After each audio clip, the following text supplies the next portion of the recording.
In the matter of the people of the state of California versus Orenthal James Simpson, case number BA096. And so, my fellow Americans, ask not what your country can do for you.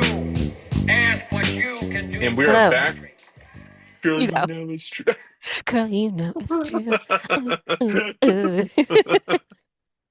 Okay. Welcome back, Taylor, post Milli Vanilli. How you doing today? Oh, good, good, good. I forgot to tell you that it was Florence's birthday. She turned 11. We had a party for her yesterday. It was super fun. 11 years old. 11. Remember when I was like, far as I'm pregnant, and you were like, oh my God. Oh Oh my my God. God. I know. I mean, I can't believe it because, like, look at my beard. Like, it's I pretty know. much Look at all look at white. look at my gray streak in my hair. I guess we can Yeah, believe it. my hairline is literally racing to my neck. Yeah, so I can't believe it. Yeah. All the evidence is pointing to that being true. Um, cool. Well, do you want to introduce us? Yes. Hello, everyone. Welcome to Doomed to Fail. We bring you historical stories of disasters and failures. And I am Taylor, joined by Fars. And today we'll hear from Fars. Yeah, yeah, my story today, Taylor, it starts with like this objective assessment of a business that was created and failed, and it ends in me ranting about Hollywood. Okay. And so and so I'm just warning the audience that this will start completely objective and end in a rant. But you'll get why I'm doing the rants when I get to the Hollywood rants part of this. But I'm going to start out by having you picture the world in 2018. Are you there? Okay. You picturing it? Yes.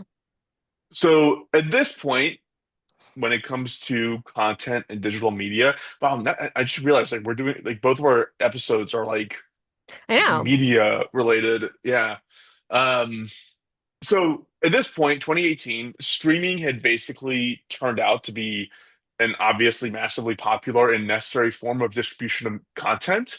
Netflix, which has started streaming in 2007, I did not realize it was that early.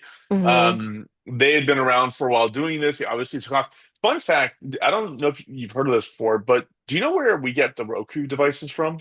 Mm-mm. Aliens. Back in like when they were still sending DVDs to people, Netflix Uh-huh. was. Reed Hastings, the CEO at that time, was like, let's invent this little device for the home. And then if you want to like stream our stuff, then we'll ship you this device and you can plug it into your TV and then we can stream to that box and then to your TV. And they were like on the eve of launching, and Reed Hastings was like, wait a minute, this is a terrible business strategy. That means that we have to like own and control the hardware devices as opposed to just signing licensing deals with all the other devices where they can just have our app Hmm. on their devices. And so they ended up spinning Roku, which was the device, into its own separate company. And that's where the Roku comes from. It comes from a 2007 experiment with initial streaming done through Netflix. Remember Enron almost invented it in earlier? Was it Enron that was Yeah. trying to do it through Blockbuster? Yeah. That's what it was. Yeah. Yeah. Terrible decisions all around. So in 2018, at this point, Amazon Prime, Hulu, and Netflix were basically just like consuming the digital streaming market. And then a bunch of other players started to get involved. You got HBO Max, you got Discovery Plus, you got Disney Plus, ESPN, Paramount, and a ton of others that decided to kind of enter the streaming marketplace their own content. But there are several things to point out about who existed in the market before and who came after. So Netflix, Amazon Prime, and Hulu, they were not content creators at this in the beginning. They Hmm. were technology companies that was created to distribute other people's content through. Hmm. But they were the first, so they had established their reputation, their brand, their value, and licensing agreements to kind of like consume the market. Hmm. Who came after were content creators. They already had brand value. They already had content. They already had a reputation. Like everybody, like Disney has content. Like HBO Right. has content. And so that's why they also experienced tremendous success. So it was under these circumstances that a Hollywood giant rises and thinks, I can do it too. Do you know who it is? Is it Jeff Bezos? No. Well, yeah, I mean, I guess he's now a Hollywood giant as well, but no, it's another Jeff, Jeffrey Katzenberg. Okay. Do I you know don't know that who that name? is really. No, but I can look Okay. it up. I'll It's look all you. good. I'm gonna Yeah, tell. I'm gonna go you into the tell me. details here. Yeah, Okay. let's listen here. Don't go look it up, people. Just You're listen. right. Keep Stop. listening. Stop it. Um, so Katzenberg started out in like the early 70s in Hollywood. He started his career at Paramount and moved his way up the ranks until he was given the task of reviving the Star Trek franchise, which he did successfully. From there, he was working under CEO Michael Eisner at Paramount when Eisner was tapped by the Disney family to take over as the CEO of the Hmm. Walt Disney Company. And then Eisner obviously brings Katzenberg over with him and made him chairman of Walt Disney Studio, which was the film division of Walt Disney. Okay. In 3 years, Katzenberg took what was basically considered bottom of the barrel movie production studio, like Disney's Disney. Touchstone. Yeah, Disney's Touchstone brand was like kind of garbage Yeah. and didn't put out Like, anything respectable. From that point on, you're gonna love this part. Under Katzenberg and only within 3 years, they ended up releasing Pretty Woman, Dead Poets Society, Good Morning Vietnam, and he also expanded into sitcom television series, including Home Improvement and The Golden Girls. holy shit. That's all big stuff. And Big stuff. older than I thought this story was going. Yep. Yeah. Yeah, wow. Okay. He did a lot. Hmm. So about 10 years after starting at Disney, Katzenberg's relationship there just got super frayed. There was a lot of infighting. It's one of those power dynamics where it's like who's the boss? I'm the, it Hmm. just gets really ugly. And he ended up quitting and then later on suing Disney. They ended up settling for an estimated $250 million. So at this point, we are reaching that point when this guy is like a mega super rich guy in Hollywood. Hmm. He would then go on to found DreamWorks, which also was crazy successful. That was the studio behind Saving Private Ryan, Gladiator, Castaway, Shrek, Kung Jesus Fu Christ. Panda, like just everything. Yeah. That just was a hit maker, like one after the other. So that was all true until he launched his next business, and the topic of today's story, a company called Quibi. Do you remember Quibi? Oh yeah. And did not watch it because I don't do that, but continue. It's exciting. So, so because it's all recent, that's what's interesting about it. Like we actually like Yeah. saw the rise and downfall super quickly. So Katzenberg got together with a woman named Meg Whitman. Meg Whitman was a pretty big deal in terms of how like corporate CEOs. Hmm. She kind of had a typical executive kind of elevation where she was VP and SVP at a bunch of companies. Her real success career-wise came in 1998 when she became CEO of eBay back when it was like 30 employees. Hmm. In 10 years, she grew it to many multiples of billions and 15,000 employees. So she knew what she was doing there. Yeah. She got in trouble like in 2007-ish because she assaulted one of her team members. So she ended up Oh, leaving. She ended up jeez. leaving eBay shortly thereafter. And she took a few years off, then went on to become CEO of Hewlett Packard. And then, I mean, it sounded like things at Hewlett Packard sucked basically. So like she ended up leaving that. Her hit was eBay. Like she did Hmm. great with eBay. That's what it was. By virtue of just being super powerful and successful people, Whitman and Katzenberg were acquaintances. I guess if you're like super rich and successful, like you just they give you like probably like a SIM card that has every other successful rich person's I was gonna say contact you details gotta on get it. together to like drink baby blood and stuff. So Yeah, yeah, the adrenochromes, right? yeah. Um, and so basically, Katzenberg came up with the idea of Quibi, goes to Whitman and was like, "I'm the creative side. I got hit after hit after hit on the creative side. You're a professional CEO." I don't totally understand this, but like, I guess being the head of a studio is much more challenging or different than being the head of like a regular company. I don't Hmm. know. It just seems like the personality types are very different than the Yeah. very like art creative versus like numbers types. Yeah. Yeah. The way it was described was that it was like kind of like a right brain, left brain partnership between Katzenberg and Whitman. Hmm. The idea with Quibi, which like in hindsight, it's like of course it was kind of stupid, but the idea behind Quibi was that high quality short form content would be the next big thing. And Quibi was short for quick bites. That's what it was meant to Oh, be. that's stupid. And the idea behind it was to create Hollywood style content with a runtime of 10 minutes or less that was only viewable on your phone. Stupid. Right. When you said the quick bite thing, it reminds me that the name Netflix is made up of two words that I would never use to describe those things. Like I would never say the net, and I would never say a flick, but Netflix. I is that really what it is? Yeah, isn't it? I guess. All right, keep So they start fundraising because this was going to require a ton of cash. And given the combo of who the two founders were, they fundraised like crazy. So Disney, 21st Century Fox, NBC, Sony, Viacom, JP Morgan, all these companies basically just threw cash at them. And they ended hmm up raising around $1.7 billion. Dollars. The app launched on April 6th, 2020, and that date is important because can you recall what else was going on in the world back then? COVID. Yeah.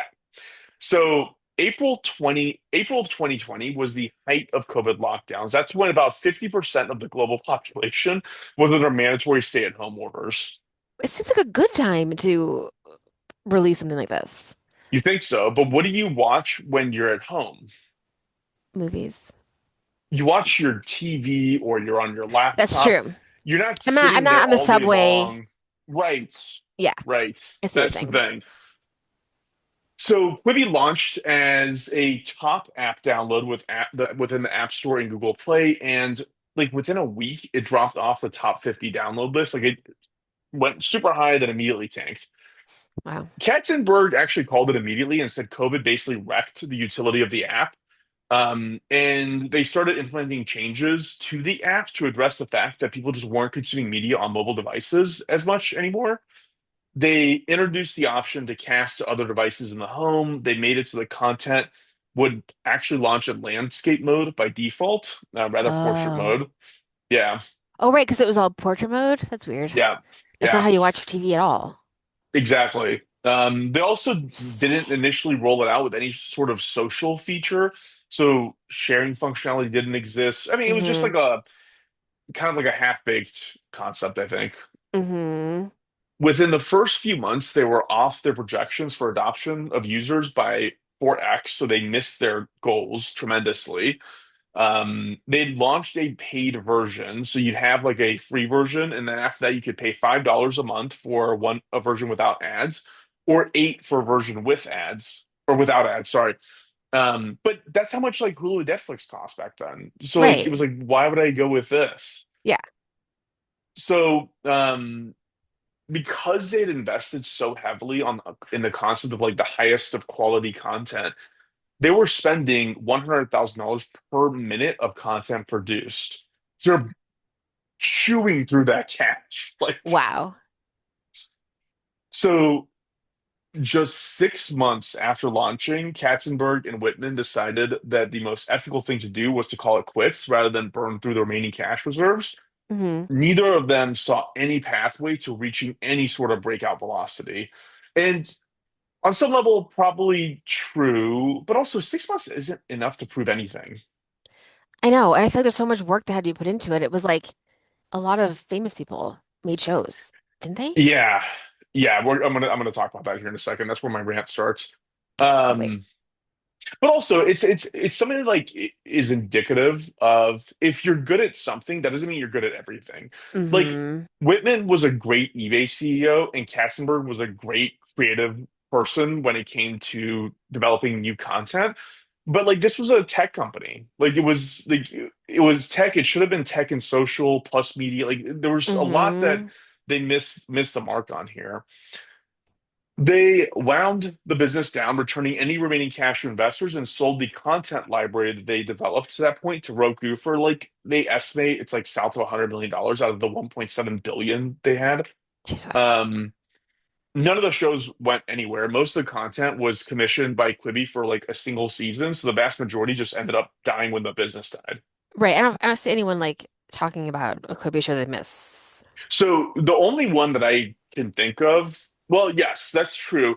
So Reno 911 is the only one out of the list of shows that I actually recognize because they were canceled in Mm. 2009 Quibi signed them to do another season, additional season, the eighth season of the show. Oh, And that actually did go out and get released fully through Roku. And I have no idea how good it was. I was never into Reno 911, but like, I presumably if love you're, I know you do. I 911. assume if you're a fan of Reno 911, that's probably the one story that you would latch onto. This weekend in last podcast on the left, Henry made a joke about it. Like it was like very casual, but he was like, "New boot groovin'," and I was just laughing because it's such a funny scene. Just like, yes, I love it so much. That's from Reno 911, I take it. Oh my God. You know how he like wears those like little shorts and Yes. he got these like white cowboy boots on layaway. He's like, made my last payment today. I got them on layaway. He's like, new boot grooving. He's just like walking around in his new boots. There's another thing that we say all the time. This got me excited. Is there's like a beginning, you know, like the they do like a little skit before the show starts, like a little skit where one of the guys he goes, "Whoa, I just had the craziest dream," and the other guy goes, "You know you're driving, right?" And they hit a tree. Juan and I say that all the time. Whenever he's something, I'm like, "You know you're driving, right?" And he's like, "Oh." Yeah, I kind of thought it was Yeah. similar to Super Troopers, but Yeah, it which has like the same is vibe, one like of my this favorite movies dumb cop ever. vibe. Yeah. There was this is probably the dumber show. So one of the shows they produced, which like tells you the direction they were trying to go with this thing, it's called Chrissy's Court. And that also, so actually that was probably the most successful thing they produced because when that moved over to Roku, it had three full seasons. So it went two seasons past the Quibi time, but the whole point of it was that Chrissy Teigen was Yeah. a judge and her mom, whose name is Pepper Ty, is a bailiff, and people run through arbitration with her judging them. Was it real or fake? Fake. I mean, it was real. Like Judge Judy real. Yeah. What but when you say season, like how many minutes of content is that? It's not that many, It's right? not that many minutes. Yeah, because it was all supposed to be under 10 minutes. Yeah, so like 10 episodes under 10 minutes. Yeah. If that. Yeah. Yeah. So like all their shows kind of seem like terrible. One show is called The Shape of Pasta. And they also had this Wasn't like there like a really, murder house one, like a murder renovation show on the Quibi? I don't know. They had a lot of stuff they were in production on. I mean, Oh. they really burned through that cash fast. Hmm. But they had this like stupid ad during the Super Bowl one year or that year they launched. And it was basically like a bunch of bank robbers who were trying to get away, and the getaway driver was busy watching some show on Quibi with Chance the Rapper like dancing. And I feel like the world hit like peak Hollywood around this time. It was like around the time that Gal Gadot video Imagine was released, and we all realized Hmm. that people are like nuts. Yes. And like I think it's true that COVID hurt the business model, but I also think the heavy reliance on the cult of personality also hurt. Like if you think about like TikTok, there's like an authenticity behind the content that's being generated there because it's real people experiencing real life. Hmm. And with this content, as I was looking it over and with what they're producing, on the one hand, it like dilutes the celebrities involved with them because they're just creating these stupid like 10 minutes of like them talking and thinking about things. And on Hmm. the other, it relies on the watcher's affinity for the celebrity to keep engaging and paying for the app. There was one show called The Joker with Will Smith where he like just talks about funny stories of his. It's like I don't like Will Smith that much. No, Like I I'm not don't gonna watch that. pay $5 to like. I don't want to watch Chrissy Teigen's mom. I'm not. I have no affinity towards these people. No, yeah. So, so and this is the part where like it kind of blew my mind a little bit. So Katzenberg's next foray, and probably the biggest impact I would think he's had on the world to date, is he becomes co-chair of Biden's 2024 re-election campaign. Oh. And again, I don't know how much weight to put into this quote I'm going to read out from the Hollywood Reporter that they came out in like July of 2024. The Hmm. article is entitled, quote, "As Dump Biden Movement Fizzles, Hollywood Turns Its Angry Eyes on Jeffrey Katzenberg." Hmm. And Katzenberg was the campaign's connection to the money in Hollywood. Hmm. You know that event everybody talks about where Biden doesn't recognize George Clooney and then George Clooney writes the op-ed in the New York Times? Yeah, That's Katzenberg's fundraiser. yeah. Yeah. Well, Meg Whitman The, also was a big Republican oh, I didn't know that. because she was like a U.S. ambassador. Like, there's a lot of pictures of her like with Mitt Romney and like she's in Arnold Schwarzenegger and I stuff. totally didn't know that. Yeah. Are you sure? Are you thinking about Carly Fiorino? I think you're thinking about Carly Fiorino. No, I'm literally on Wikipedia.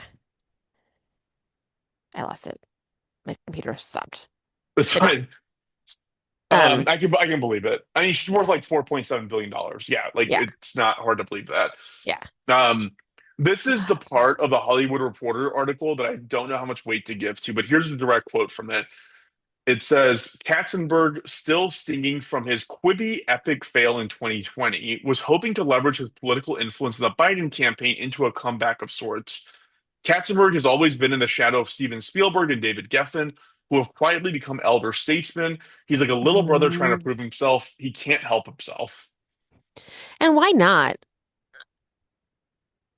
do weird shit if you have all the money? I don't know. Instead of this. So I I mean, was like gonna it. say, I mean, why not do this? Like, why not do Quibi and like try weird things if you have like infinite money? Like, because he did so many other things. I'm looking at. Yeah. I'm Yeah. just my last line here is, did Quibi's failure give us the world we currently in? Dot dot dot. Definitely yes. Explain that more. Because if he wasn't on the committee and hadn't been Oh yeah, yeah. pushing this, because the story on the Hollywood Reporter goes, all these moneyed interests in Hollywood. I mean, you should read the story because there's a lot of very, very angry, very, very rich people who are very specifically angry at Katzenberg because he Hmm. was the connection to all the finances and resources. He was the one telling everyone everything's fine, just give us your money, write the checks, yada yada yada. If that if that hadn't happened and the money dried up, then the outcomes would look different. That's Hmm. why it's literally angry eyes aimed at Katzenberg. Like, that's what the story actually says, is they see him as like the main problem here. God, he made so many good movies. He made so many good I'm movies. just like this list is ridiculous. Like executive in charge of production for Who Framed Roger Rabbit, Little Mermaid, Rescuers Down Under, Beauty and the Beast, Aladdin, Nightmare Before Christmas, Lion King, Pocahontas, Ants, American Beauty, Yeah, every like Shreks, not every, but Madagascar, which like is lovely. the vast majority of his role, like his filmography, like it's movies that you've seen or at very least heard of. Like he is, But his television list is not very good. well, he did Golden Girls, so I don't see a Golden Girl on this list. I believe you though. it should be under DreamWorks. I see under television. Whatever. Yeah, So that's wild. I wonder if anyone was like sad that's when 5 years ago. I can't believe how long ago that was. Or like I know it not feels like it's a age, just like you say feels like it's such a 2018, I'm different like, God, time. what even was it? You know? Yeah, I know. I was doing the math when I said 2018 on how old Flo was. I was like, holy shit. I know. She was Miles was born by then. Yeah. Cute. So yeah, my this segued into like a weird spot because of like where it ends, but I don't know. It's kind of like a good indicator of like, yeah, if someone's just good at something, don't make them in charge of a bunch of other stuff because that doesn't mean they're good at Totally. everything. Also, Totally. my regular rant, stop listening to Hollywood people. These people are not better than we are. I Just because they're know. rich and you can Ugh, see their faces doesn't make them better. Like, why do a we thousand care what these percent. people think? Their opinions are worthless. Sometimes I wonder like what I mean, this is stupid, but like who people would be if they didn't have that. You know? Like if you Yeah. didn't have that media or that like thing, like well, who would you be like in your actual heart? Because you were an amalgam of all of your experiences. You know, how many of your experiences are experiencing someone else's experiences through like film and television? Yeah. You know? Yeah. That's a good point. I'm a horror movie and I'm movie Well, camera. no, we talk about this all the time where it's like the Academy Award and it's like how this like whole world like stops to watch this. Like it's not actually an American thing either because like they do it everywhere. Like Hmm. other countries also lionize our artists Yeah. and like I don't know what that is. It's really gross. I really dislike that part of culture more than pretty much any other part of culture is like the fact that we think these people are better than we are and then everybody has to stop and watch the Academy Awards where they pat each other on the back. It's like why? Yeah. Like And like, but then also to like tie it back to like the Milli Vanilli stuff, like how many people ruin their lives trying to achieve that level of fame also, you know? yeah, yeah. Yeah, actually, this is a really stupid example. Um, Last night there's this show on, I think it's on Hulu. It's like Jail is the name of it, and it's literally just shows people getting booked into jails, and like they do crazy stuff and they film it. It's all reality TV. Hmm. And I literally was thinking to myself, I was like, why do I always think there's such a crazy, like super disproportionate volume of crazy people in the world compared to like normal people? Because you watch stuff like this and you think that this is what it all is. Like that's why. Like Absolutely. No, it's I such a small fraction, but it goes to your point of like you watch the Academy Awards like, oh, everybody's here. It's all just yeah, doable. Everybody can do this. It's like yeah. it's such a tiny percentile. Oh my God, that's so funny. No, totally. I watch my favorite reality show is Hoarders. I've seen all every single episode. I like watching it and then watching the houses get clean. And it makes me clean my own house, all the things. But I definitely watch it, and every time I'm like, these goddamn people vote. You Yeah, know, like, yeah. but like, not everyone's a hoarder. You know, like not everyone's just called Jail. That a show called Jail sounds like something out of Idiocracy for sure. It's kind of fun when you just want to like zone No, I out know. because you just hear someone screaming like, okay, what did this guy do? Yeah, it's a treat. That But is hilarious. Oh and my Jeffrey God. Katzenberg did not produce it, so Okay, good to know. shocker. But Well, that's fun. sweet. That's fun. What a weird little thing. Yeah. Yeah. Weird little blip in the radar of Hmm. tech and digital media, but I thought it was kind of fun. That So is super that fun. one, this one definitely was doomed to fail. So there you go. Absolutely. Also, it probably would have failed without COVID. Yeah, I mean, I can kind of see. So, like, at first when you said that, I was like, yes, we needed to consume media, but you're totally right that no one wants to do it on their phone if they have their TV, if you're stuck at home. Like, people were like watching. I mean, I'm sure like the numbers for like Netflix were insane, and then like, figuring that out. Yeah.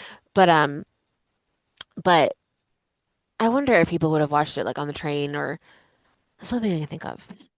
But what would you have watched? Would you have watched like a show like the Chrissy Teigen show? Like it's also just bad Right, content because all of it was because they got these people because it's Jeffrey Katzenberg. So like right, he's up there and so he signs all these people to these contracts and it's like do I need to like focus on what Chance the Rapper is doing on a Monday? Like I don't care. right. Like I don't want like these people don't affect me at all. I mean, but a lot of people watch, an insane amount of reality TV and care about it a lot, so like, they could have, That's true. but it's not. I don't know. I don't know. I don't know when I would have watched it. Yeah, But if it was yeah. great, then I would have watched it. But then it wasn't great. You know what I mean? Wasn't great. Yeah. So if Yeah. you had like great content, people would find it. But to your point, I don't. It wasn't that great. So like people aren't gonna. It was a go out of your way thing to find something. You'd have to go out of your way. Yeah, exactly. Hmm. Yeah. Exactly. Yeah. So, anywho, Oh, that's all I that's fun. got. I forgot about that. Yeah, there you go. A little blast from the past. Hmm. Do we have any listener mail? I don't have anything else, but thank you everyone for again not dealing with, supporting us through our re-releases. Thank you for listening to them. You do. People are listening to them. I appreciate you.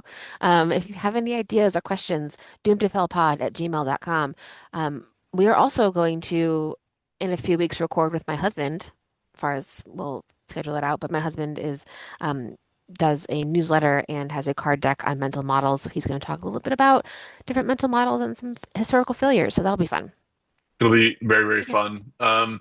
We are having guests. If you want to be a guest, please let us know. Awesome. And also I will say, like this little break from recording really helped with like re-energizing me and getting Hmm. back the creative juices going again. So, net positive, I think.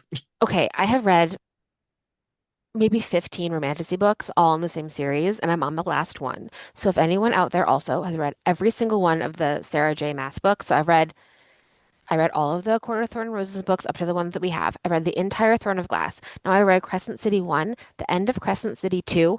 I screamed and I'm losing my fucking mind and I have nobody to talk to. And I'm on the very last book that is available. I'm on the third Crescent City book of this like unbelievably insane huge amount of books that I've read the past couple months. If anybody is also there or has read it and wants to talk about it with me, please let me know. doomtodayfailpod@gmail.com because I have no one to talk to and I'm losing my mind.